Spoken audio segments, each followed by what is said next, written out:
Hello and welcome to The Professionals. I'm delighted to be joined today by Charlotte Davidson and Shana Garioch.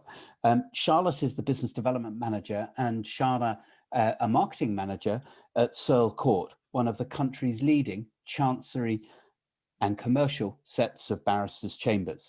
Serle Court has been shortlisted for the prestigious Best Events Programme at the Citywealth Brand Management and Reputation Awards. And Charlotte and Shana have kindly agreed to join us today to talk about their events program, how it's changed over the last 14 months, and how the experiences of the last 14 months might change activity going forward. So Shana, Charlotte, welcome. Thank you for joining us. Hi, Matt. Very good to be here. How are you?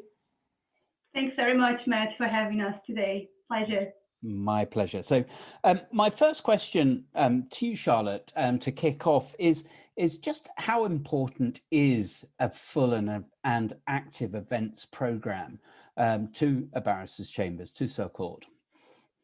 Thanks, Matt. Yeah, first of all, I'd just like to say how delighted Serle Court is to be shortlisted for this award. It's not often you see that barristers' chambers and their events programs are shortlisted for awards like this. So it's a really, really good one for us to be showcasing our events. We often have a really, really solid BD and events program throughout the year. Obviously, most of those events take place in person. We have an annual New York commercial litigation conference, which is a really, really successful event, you know, bringing clients from across the globe to us. We have a client party. And so all of these events that usually take place are really well received. But we feel that in the past 14 months or so, our events program has really come into its own. We've obviously had to change the dynamic quickly, and we've adopted a new remote event strategy. The events have always been important to us because it's been a chance for us to profile our brand, showcase our barrister expertise and specialisms, and build relationships with our clients. But we've had to react quickly over the last 14 months, and we're really using now their insight in terms of what we've been offering them over the last year. And we're using that insight to just find out what our clients want to hear about. So the remote events program that we've been offering, it's really been valuable for us to get some analytics and to shape the BD program over the next year or so in what will be quite an uncertain time, I think.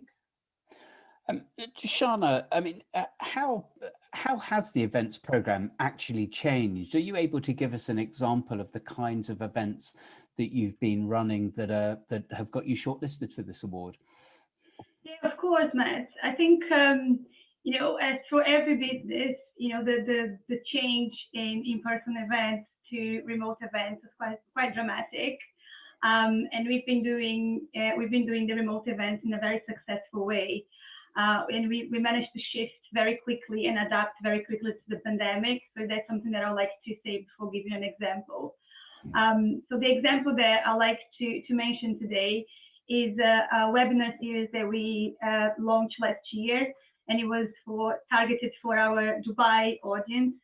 So one of our leading silks in the region edited a practical guide together with another leading silk at 24 World Buildings. So them together with some contributors from Serle Court, they come up with this webinar series, which was incredibly successful. It generated lots of social engagement. It generated traffic to the website, YouTube views. So we really learned with that, and it was as well one of the first webinars that we launched during the first lockdown. So, you know, for us, really was a sign that those remote events were here to stay, and we could actually manage them quite well. Did you find that you were getting increased numbers to the online events when, say, compared to the in-person events? Were the attendance figures increasing? Oh, definitely. I mean, that was something that we picked it up from very early stages. You know, once we used to have lots of seminars in chambers, for example, which was like evening seminars where we are never really sure how many people are going to attend because, you know, long days in the office. sometimes lawyers get caught up with work and they can't attend.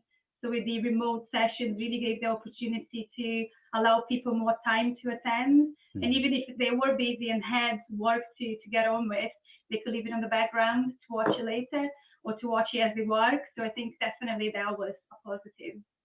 One of the things that strikes me about barristers' chambers is just the value and importance of relationships with those firms that you instruct. And I just wonder how your events program has worked to strengthen those relationships when you haven't physically been able to get out and meet people.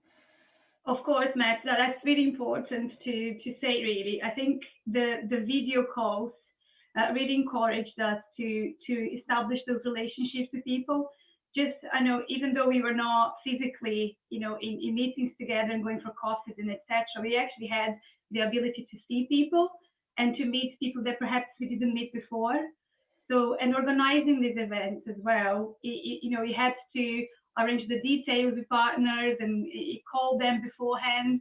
So all this contact before actually the webinars really helped us to establish a much more personal relationship with the key contacts in the firms. Charlotte, I wonder how events underpin business development activity at Chambers. Yeah, so the recent remote events programme really is integral to our business development plan as a Chambers, because the personal touch that we've been giving on these sessions with individual law firms and clients has really allowed us to find out what they want to hear. And in a Zoom call, it might be that they're looking for a legal update on something, or they're interested to hear in a particular judgment or case that's recently been handed down. But I think what has been most important is just finding out about how our clients are coping and how they're facing, the demands and challenges that have been placed upon everyone in the past year or so. In terms of gaining crucial information for us as BD and marketing professionals, I think it's obviously very, very important, the remote events plan, but which is great. But what is of more importance to us is the information that we're getting during these sessions and how we're following up. What actions are we putting in place to keep in touch with these clients, to make sure these clients are hearing about the right kind of content from us, and just to keep that conversation going. So it's really just the start of a long process in terms of business development, Matt. I mean, it really sounds like the impact of the events program and the shift to online events has been really quite marked. And I wonder how the experiences of the last sort of 12, 14 months might change what you do going forward in a post-COVID world. Will they remain online, or will it be a hybrid mix of events? Yeah, I think that is something that, will take some planning. And I definitely think there will be a hybrid mix. And Shana and we've been discussing, what that might look like. And it is certainly challenging organising all of these remote events and making sure that everyone is in the loop. The barristers know what we've got on offer, from other members of Chambers as well, that our clerking team are pitching those ideas to clients when they're speaking to them on the phone. And I certainly think that we're seeing a kind of a focus around online webinars taking an academic and knowledge-based approach. I don't think you'll move away from that, because it's just a chance to grab some crucial information that's going to help them in a really short amount of time.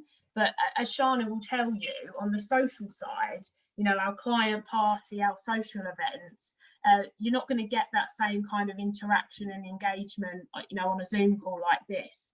So as soon as we can, we'll be setting those up, and hopefully it won't be in the not too distant future. Now we'll be able to do that. Shana, I think it's interesting is that the human touch is so important still in events. Oh, definitely. We don't, as Charlotte said, we don't want to lose that at all. So I think going forward is the key element is understanding what the market is doing, where we are going, all the sets of chambers, what they're doing, and listen to our clients is the key thing here to understand, business trips, are they happening? Are people going to be prepared to travel? For example, the New York conference is one of our main events. It's an incredible conference. We gather people from all over the world in this event. We are pretty much looking forward to attending again, because we missed that interaction with our clients. So I hope so, Matt. So let's see if we can manage that. Can I just speak about what I think the hybrid working is going to be? Charlotte and I, we had a quick discussion earlier on, and I think it's going to be one of the challenges going forward for marketing, because in terms of planning an event, people are going to be working from home, people are going to be in the office, and even ourselves, we're not going to be in chambers every single day. How are you going to manage the approach going forward? And I think it's a challenge, but it's also very exciting for us. No, I couldn't agree more. And I think on that point, it's probably a nice place to end with that challenge there. Shana, Charlotte, thank you ever so much for joining the professionals. Thanks for having us, Matt. Thanks very much, Matt. Take care.